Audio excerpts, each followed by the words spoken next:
buenas tardes tengan todos ustedes. El día de hoy vamos a abarcar un tema de suma importancia dentro de las sociedades mercantiles. Por el nombre que lleva pareciera ser un tanto complejo y pesado, sin embargo vamos a tratar de sintetizarlo y hacerlo lo más ameno posible para que puedan entenderlo. Eh, el tema que vamos a tratar el día de hoy son las generalidades de los contratos mercantiles. Para comenzar a abarcar este tema, es importante que nos hagamos una pregunta. ¿Qué son los contratos mercantiles? Bien, podemos entender como contrato mercantil a aquel negocio jurídico bilateral que tiene naturaleza jurídico-mercantil.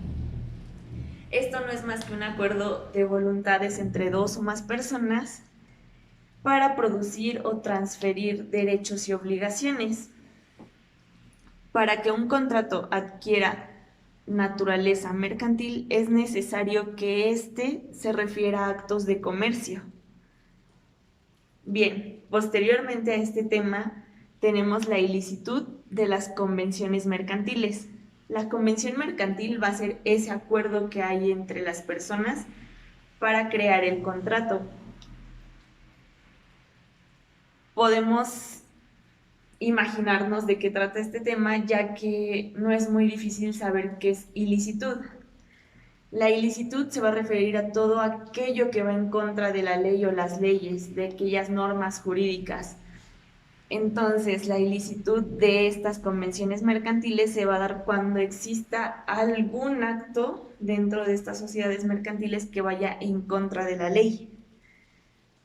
Bien, como consecuencia de esta ilicitud, es obvio que el contrato no va a producir obligaciones y por lo tanto va a ser nulo.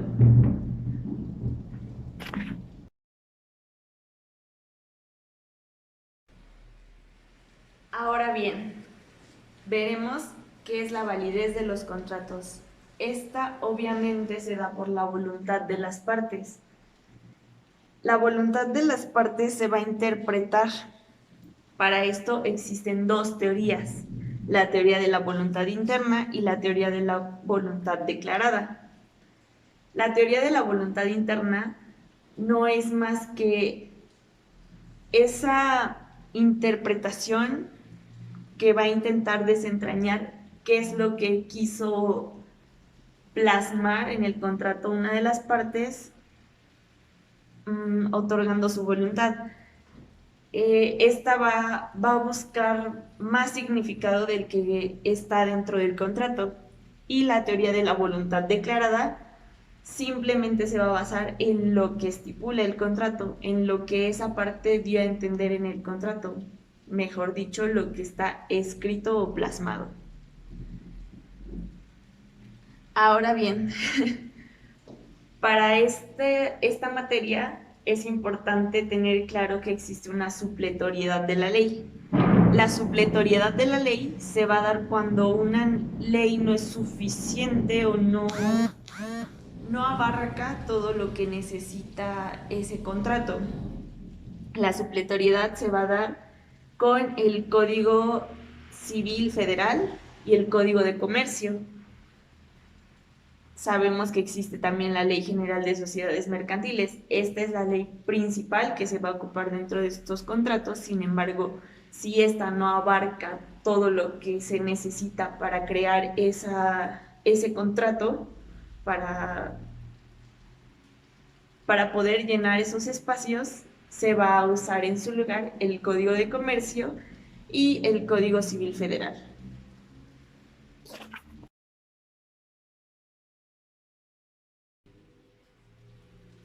Ahora bien, esta supletoriedad de la ley la podemos encontrar en el artículo 81 del Código Civil Federal. Esta supletoriedad tiene ciertas características para que se dé. Y es, primero, que la ley admita la supletoriedad, en este caso la Ley General de Sociedades Mercantiles, y sí, la admite. Segundo, que esté contemplada la situación jurídica. Como ya les había mencionado, tanto en el Código Civil Federal como en el Código de Comercio están contemplados los contratos mercantiles. 3, que la ley sea insuficiente. Podemos encontrar ciertos vacíos en la Ley General de Sociedades Mercantiles, ya que no abarca como tal todo el concepto o todas las características que debe de llevar un contrato mercantil. Por ende, se van a usar el Código de Comercio y el Código Civil Federal. Entonces, también cumple con esa característica. La cuarta y última característica es que las normas supletorias no sean contradictorias. Las tres abarcan el tema de los contratos mercantiles y cada una va a subsanar lo que no tiene la otra. Por ende, también cumple con esta característica. Después tenemos el perfeccionamiento de los contratos por correspondencia. Este perfeccionamiento va a abarcar 4 sistemas. Todo esto a fin de determinar cuándo surte efectos el contrato. El primer sistema que tenemos es el sistema de declaración. Este va a consistir en que se abre el correo y lo conteste, sin embargo, al ser aceptado no lo envíe. En este momento el contrato empieza a surtir efectos. El segundo sistema es el sistema de expedición. Este es el que recibe contestación. El tercero es el sistema de recepción. Este se va a dar en un tercer momento. Y el cuarto y último sistema es el sistema de información, en el cual el oferente va a recibir el correo del aceptante, lo va a abrir, se va a informar de qué es lo que contiene y esto va a dar un sistema de 3 pasos, que es la entrega, la aceptación y la proposición. Entonces, en este momento ya empieza a surtir efectos el contrato. Posteriormente tenemos los términos y cumplimiento de las obligaciones mercantiles. ¿A qué nos referimos con términos y cumplimiento? Pues va a ser ese acontecimiento futuro de que se va a realizar cierta obligación, se va a sujetar la eficacia y extinción de una obligación. No debemos confundir los plazos con el término. Es muy común que la gente los confunda, sin embargo, son muy diferentes. Podemos diferenciarlos teniendo en cuenta que el plazo va a ser un lapso de tiempo indeterminado. Como ejemplo, les puedo decir que el plazo es, por ejemplo, te cito el día... No. Te cito en un mes, podríamos decirlo, pero no te están dando un momento determinado. Y el término va a tener esa característica de que sea un momento determinado, porque te van a mencionar la fecha, en específico el día y la hora en que te debes presentar. Por ejemplo, nos vemos el 20 de abril del 2021. Esta es la gran diferencia que existe entre un plazo y un término. Hay diferentes clases de plazos. Podría parecer complicado diferenciar todas o tratar de aprenderte todas, sin embargo no lo es. Muchas veces por su nombre te vas a guiar en qué consiste cada plazo. Tenemos el plazo suspensivo, el plazo extintivo, el plazo condicional, el plazo legal, el plazo judicial, el plazo determinado y el plazo indeterminado. Y no te preocupes que ahora mismo te los voy a explicar. El plazo suspensivo, como su nombre lo dice, es aquel que va a suspender el cumplimiento de una obligación. El plazo extintivo es aquel que va a poner fin a la oportunidad de darle cumplimiento a esa obligación. El plazo convencional va a ser el que las partes van a pactar para que se cumpla la obligación. El plazo legal va a ser el que la ley estipule. El plazo judicial, se va a encargar el juez de darlo. Él va a intervenir para determinar el plazo. El plazo determinado, los contratantes, en este caso, pues sí, los que van a llevar a cabo el contrato, van a señalar una fecha específica, y el indeterminado, este plazo no se da, queda abierto a cualquier modificación. Posteriormente tenemos una obligación sin plazo convencional. Esta obligación va a tener 3 características.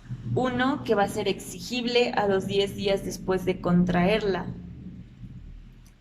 2, si se va a tratar de un pagaré, va a ser exigible al día siguiente.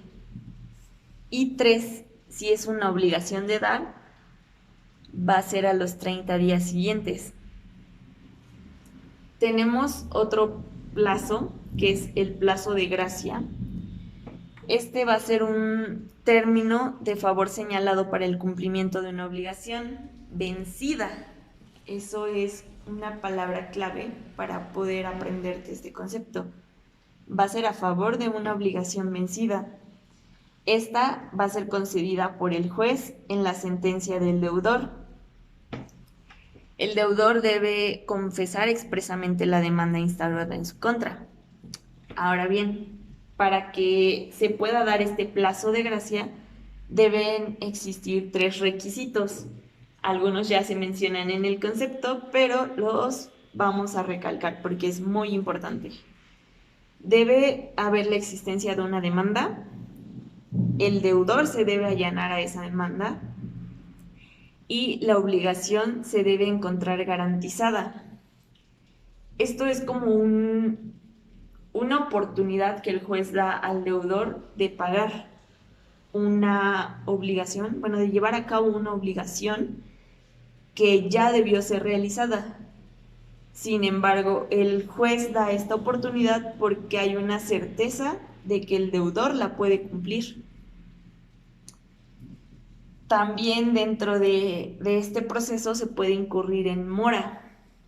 La mora es cuando el deudor no paga en el momento en que se hace exigible una obligación, en el momento acordado. Los efectos que tiene el no cumplimiento de esta mora es que si son al día siguiente, es porque se señaló un día específico. Los que no tengan señalado un término serán al día siguiente en que el acreedor le reclama al deudor.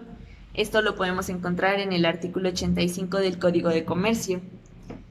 Y por último, si la obligación fue a plazo, esta comenzará a surtir efecto desde el día del vencimiento del plazo. Esto está en el artículo 1985 del Código Civil Federal. Ahora bien, mediante la realización de estos contratos puede existir lesión.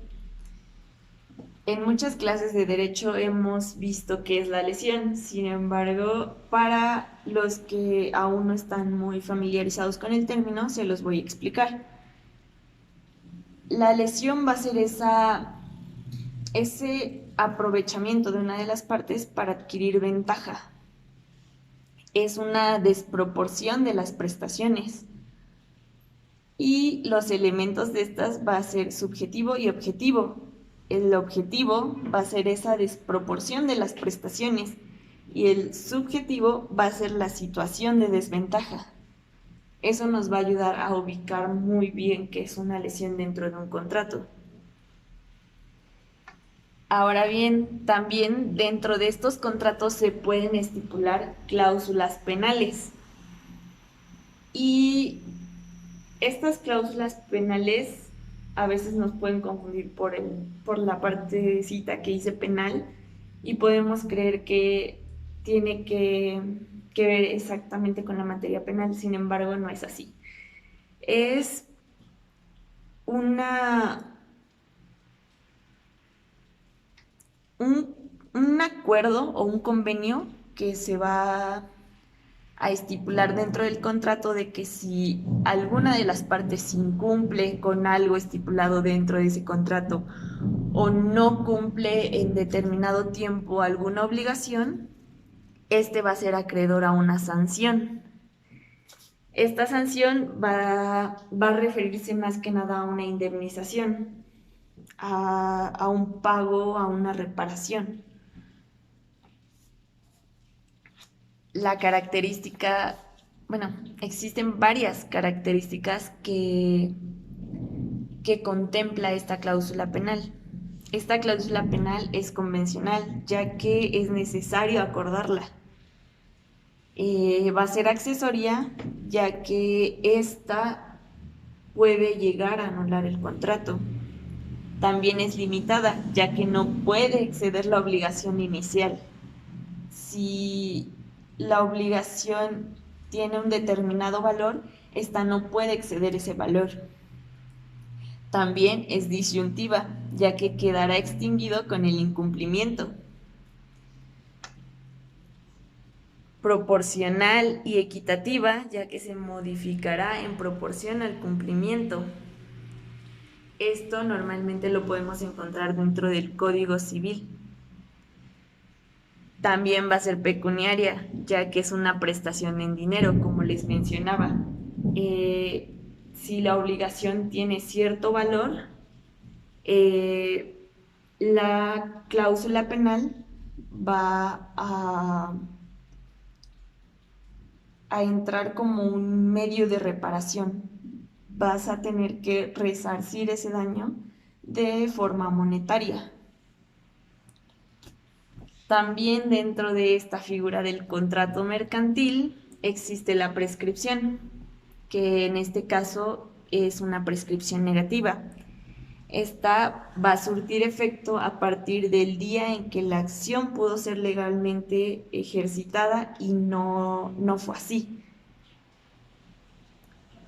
La interrupción se va a dar también por presentación de la demanda, por interpelación judicial, reconocimiento de las obligaciones, renovación de documento, abonos o pagos parciales. Esto se va a ir dando en determinados momentos.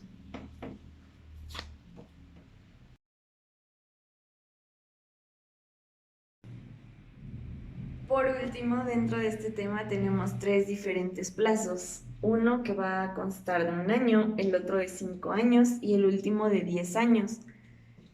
Cada uno se va a dar dependiendo de las acciones que se planean llevar a cabo.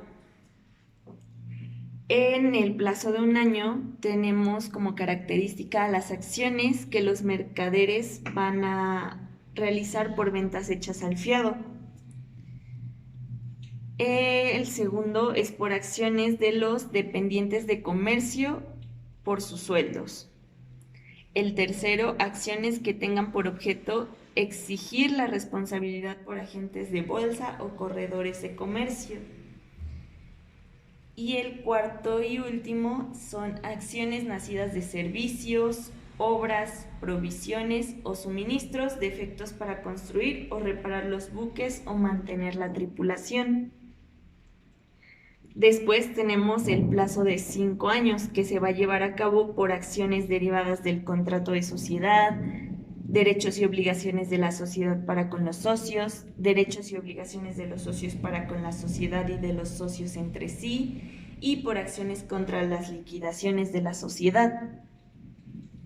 Y el tercero y último es de 10 años, el cual se va a llevar a cabo por acciones para reivindicar la propiedad de un navío, y el segundo y último en todos los casos en los que el código no señale un plazo menor. Y pues bueno, muchísimas gracias por quedarse a escuchar este tema, espero les haya sido de mucha ayuda. Créanme que es un tema muy interesante y que pareciera difícil, sin embargo no lo es, y creo que es como lo principal para adentrarte a estos temas. Son conceptos muy fáciles de aprender, muy, muy importantes dentro de esta rama de derecho mercantil. Y con esta introducción es, es más fácil aprender.